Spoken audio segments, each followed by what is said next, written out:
ভাইরে ভাই, মান সম্মান সব শেষ হয়ে যাবে এই সেটিংটা যদি আপনার অন থাকে।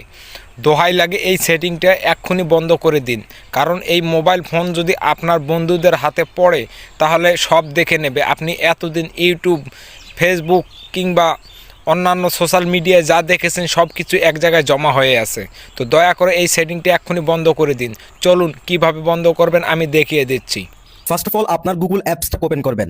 দেন এখান থেকে আপনার জিমেল অ্যাকাউন্টের লোগোর উপর ক্লিক করবেন। এরপর এখান থেকে সার্চ হিস্ট্রি এই অপশনে ক্লিক করে দিবেন। দেন এখান থেকে ডিলিট এই অপশনে ক্লিক করে দিবেন। এরপর এখান থেকে ডিলিট অল টাইম এটাকে সিলেক্ট করে দিবেন। দেন এখান থেকে নেক্সটে ক্লিক করে দিবেন। আবার ডিলিট অপশনে ক্লিক করে দিবেন। দেন আপনার ক্রোম ব্রাউজার অ্যাপসটাকে ওপেন করবেন। দেন এখান থেকে থ্রি ডট মেনু এই অপশনে ক্লিক করে দিবেন। এরপর এখান থেকে হিস্টোরি অপশনে ক্লিক করে দিবেন। দেন এই অপশনে ক্লিক করে দিবেন। এরপর এই অপশনে ক্লিক করে দিবেন। এখান থেকে অল টাইম এটাকে সিলেক্ট করে দিবেন। দেন এখান থেকে ডিলিট ডাটা অপশনে ক্লিক করে দিবেন। এরপর আপনার স্টক ওপেন করবেন। দেন এখান থেকে সেটিংস এর অপশনে ক্লিক করে দিবেন। এরপর এখান থেকে ম্যানেজ অল হিস্টোরি অপশনে ক্লিক করে দিবেন। এরপর এখান থেকে মুছুন বা ডিলিট অপশনে ক্লিক করে দিবেন। দেন এখান থেকে সব অ্যাক্টিভিটি মুছুন এই অপশনে ক্লিক করে দিবেন।